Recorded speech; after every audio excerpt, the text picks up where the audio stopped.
I'm disgusted with our play, and I don't want to take anything away from West Virginia. I thought Javon Small was a lot to handle, and he had a nice game. I thought Yesufu was a difference maker because I think he's averaging 4 or something. We certainly were concerned with him and respect him. Followed him throughout his career, starting back at Drake years and years ago. But him going 4 for 4, 16, the one at the end of the half was significant. So I don't want to take anything away from the way they played. I thought their pressure in the half court was significant. It affected us. Their ball pressure affected us getting to spots on the floor, reversing the ball, the whole nine. And the turnovers were extremely frustrating. The ones out in the open floor were like very frustrating because we're just throwing the ball across the floor for no reason with no advantage and throwing it to the other team. And when we have to be a team that gets out and runs and puts pressure in our transition offense, we didn't do that. So 14 turnovers hurts.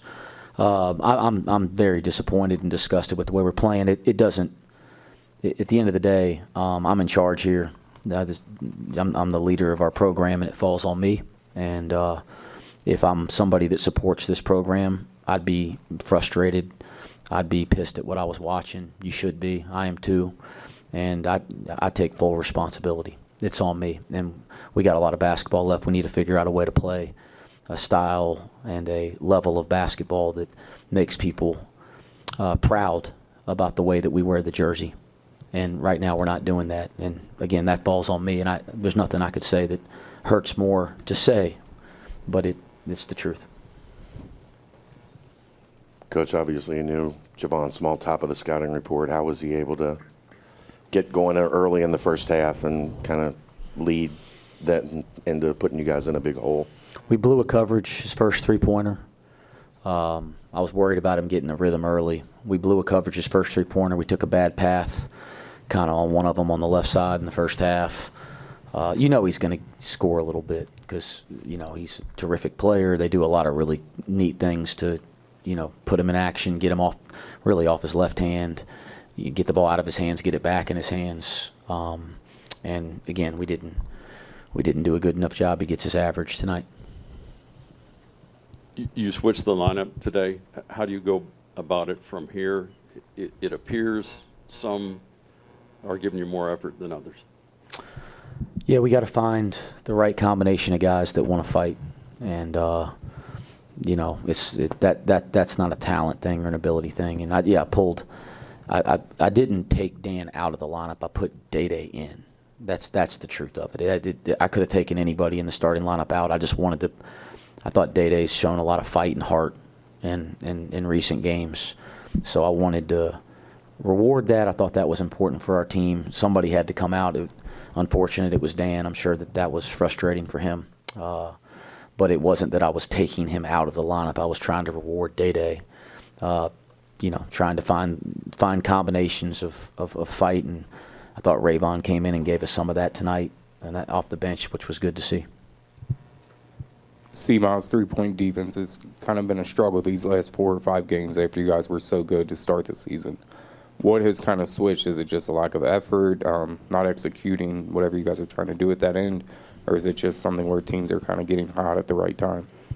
I think mainly it's just us not doing our part and knowing the personnel. Like there's things and plays that we're supposed to know how to guard, and we have lapses of concentration, and we end up giving up easy threes like that. And that's been a theme for us in this past month, where we've taken a dip on how we guard three-point shooters.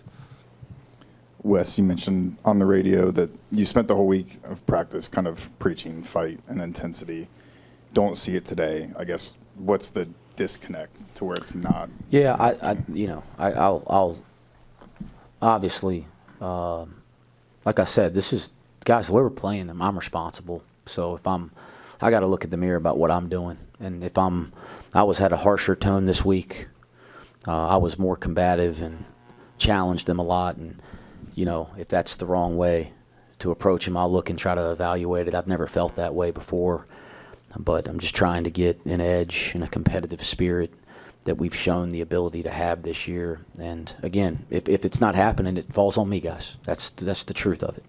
I know what I signed up for. I love coaching. I love coaching at Cincinnati, but I understand there's standards and expectations, and we're not meeting them right now, and that falls on me solely. And I feel terrible for the people that support our program. They deserve better. And the only thing I can tell you is that, it's not like I'm going to accept it. So, back to work. Simas, 29% from three in conference play. What has kind of been the biggest difference in this stretch compared to the first month of the season? Just not making shots. I mean, taking more difficult ones, and as a group, we've been struggling on offense, and that's we don't get as many good shots as we got earlier in the season. We're not doing our job running in transition and executing, and because of that, everybody's percentages are down. Coach, 7 points for Ray in 12 minutes, doing what he needs to earn himself some more time. Yeah, I think he's playing with spirit. He practices with spirit every day. So, yeah, no question. I mean, we're looking for some guys that are going to fight, and it was good to see that from Ray. He gave us a lift tonight.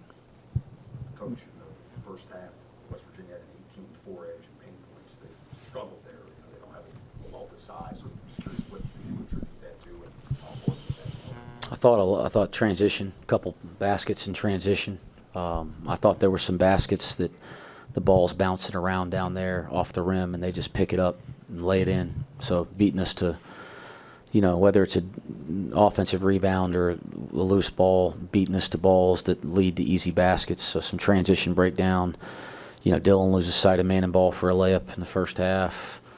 I can go through all of them if you'd like, but it wasn't one specific thing. There's a couple in transition, a couple where we don't, defensive rebound with the ball bouncing around, and then we lose sight of a couple times. So, yeah, that was probably those were the plays that, I think we were challenging the team in timeouts the most. Wes, how many different ways can you search to get your message through to the team? How many ways have you tried, and how many different ways do you think there are left to get through to your team? 14 years, guys. It's my 14th year as a head coach. I don't know if I've ever had a team at this point in the year where I felt the lack of effort collectively that I feel right now. That's probably new for me. But college basketball coaching has challenges, and what you do is you keep fighting. You keep trying to figure it out. There's no stop here. But this group's got fight. It's got heart. It's got, like I said, they got character. We got to get it out of them. We got to get out of them, and that starts with me. And so whatever possible thing that you could ever think of to do, we're going to try to do. There's never been any doubt in your mind that you are the right guy for this job, this moment, this program. No, I have no doubt about that. Not even the least bit of doubt. I'm extremely, extremely frustrated about the way that we're playing over the last month. And I understand how people can feel watching this. I get it. But the big picture, zero doubt. You did win in rebounding today, and in the first few minutes of the second half, the guys seemed spirited, which would be only natural, and Mitchell winds up with 10 rebounds. What happened? Is it just tough to keep that intensity up, or is something the Mountaineers did? I thought if we won the rebounding battle, that'd be a good sign for us to win the game going into it. I don't think they'd won a game in the league where they hadn't won the rebounding battle. You guys look at that stuff too, so maybe I'm not accurate. I also think it's an important stat for our team. I don't know what we were up to at halftime on the rebounding battle. Is that right? We're up 2 at the half, but there was too many other things where that one doesn't matter as much as it should. And there was a couple loose balls off the rim in the first half that were significantly frustrating because they resulted in easy baskets. Simas, when you're laying in bed at night, how do you make sense of this? A team that was so competitive in the Big 12 a season ago, you return as many guys as you return, and it's much more of a struggle this time. Yeah, it's hard to make sense of it. That's why it's so frustrating. Because you can think of many of many reasons, but I mean, if we knew the reason, we would try and change it. But I feel like, yeah, that's why it's difficult.